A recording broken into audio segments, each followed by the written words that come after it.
ะแยกสัตว์เปิดเขาเคี้ยวอ่ะไปเอาให้รอบอ่ะก่อนเข้าบ้านจักรยานเก็ตหล่อนอันนี้มาในรูปแบบของการปั่นชิวๆใส่กางเกงขายาว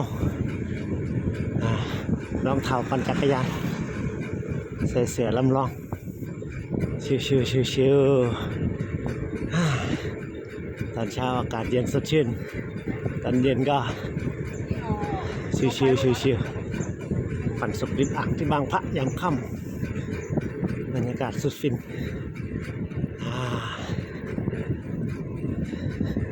ยอดเยี่ยมเลยอักช่วงบางตอนประมาณนี้ไปทางประตูหนึ่ง